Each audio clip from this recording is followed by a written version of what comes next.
Hier, comme tous les ans, la jeunesse communiste des Bouches-du-Rhône était également présente à Lannemezan pour exiger la libération de Georges Ibrahim Abdallah, résistant libanais, communiste, combattant de la Palestine.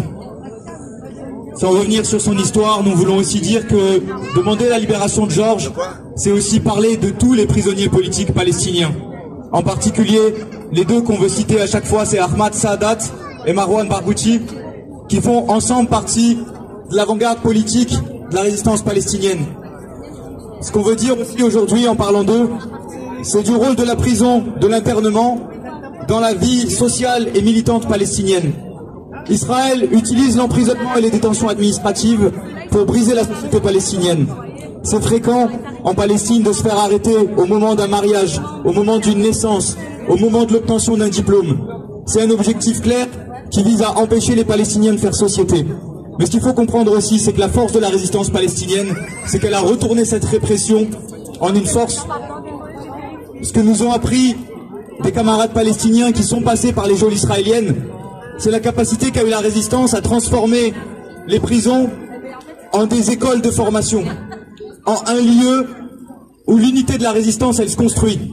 C'est les prisonniers politiques palestiniens qui ont avancé un document politique d'unité de la résistance, qui ont permis de faire avancer la cause palestinienne sur le terrain politique et permis l'unification de la résistance qu'il y a aujourd'hui. Ça, c'est important à dire aujourd'hui, y compris pour répondre à tous ceux qui voudraient nous parler constamment du Hamas, nous demander de le condamner, etc. Nous savons que la résistance palestinienne, elle est unifiée, qu'elle mène ses actions ensemble parce qu'elle partage un but commun. Ce but commun, c'est rien de plus que la libération totale de la Palestine. Il y a des désaccords, certes, mais tous ces désaccords, ils s'effacent devant cet objectif-là qui est la fin du colonialisme. Et ça, c'est une philosophie de la résistance. C'est une philosophie de la résistance dont on doit s'inspirer, parce qu'en fait, les prisonniers politiques palestiniens, dont Georges, ce ne sont pas des gens dont on doit s'apitoyer. Ce sont des exemples dans nos luttes. C'est des gens qui nous montrent la voie à suivre. Et c'est pour ça qu'on doit aussi connaître leur situation, parce que c'est toujours les mêmes méthodes. C'est les mêmes méthodes qui vont être employées pour criminaliser la résistance palestinienne, pour criminaliser notre solidarité, mais aussi pour criminaliser toutes nos autres luttes. C'est les traités de terroristes, parce qu'ils brisent un cadre légal qui a été construit uniquement pour empêcher les luttes.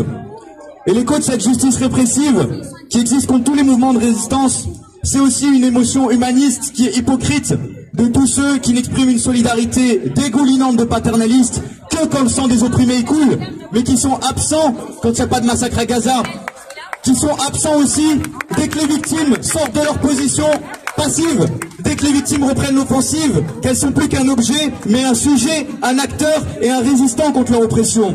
Et aujourd'hui, 6 mois après le 7 octobre, c'est bien le moment de le mentionner, pour Georges, parce qu'il a été condamné par les impérialistes français sur commande des États-Unis, qui cherchaient une condamnation pour des actes de résistance.